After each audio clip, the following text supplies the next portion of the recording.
Phoenix Splash TV. Well,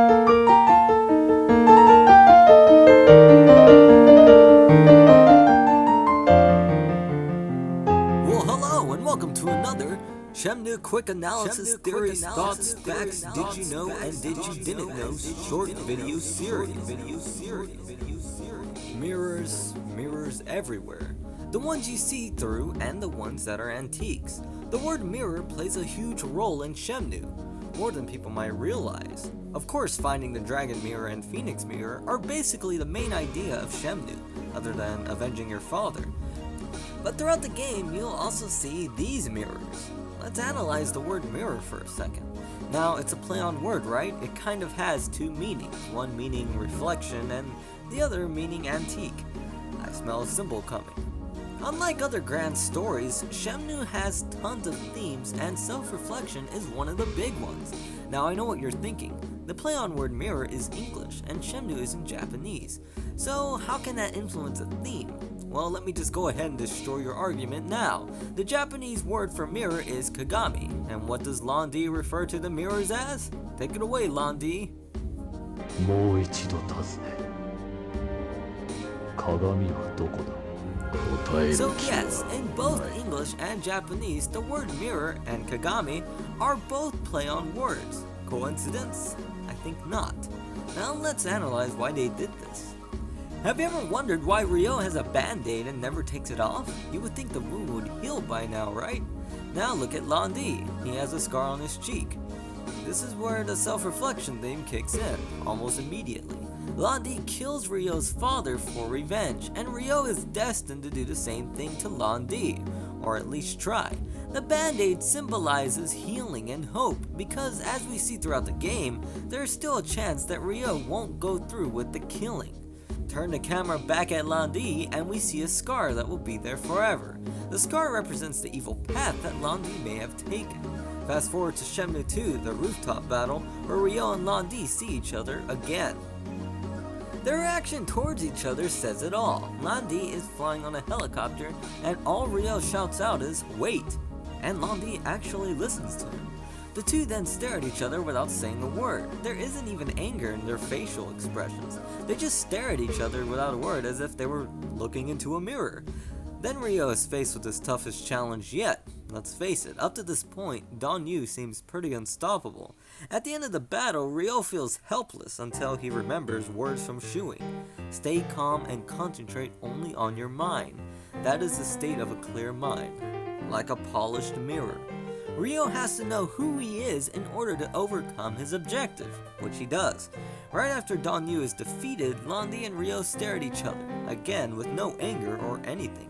Without any dialogue, you can tell that Londi has some kind of emotion towards Ryo, and it isn't anger or anything evil. It could be sympathy. But I think Londi ultimately sees himself in Ryo. It stays an emotionless stalemate until Ryo finally shows a bit of anger, cueing Londi to leave. Now what a freaking rivalry. Never before in a video game did I see anything like this, and I still haven't till this day. Video games usually tell you everything, and I mean that's okay to know everything, but when there are so many underlining themes, it just really gets to you. But there are more cases of looking through mirrors within Shenmue. If you've seen my character analysis, then you might have heard me talk about the kitten in Shenmue 1.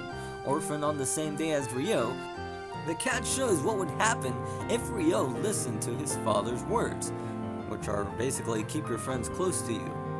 One of my favorite mirrors is the one in the basement while you're looking for the Phoenix Mirror.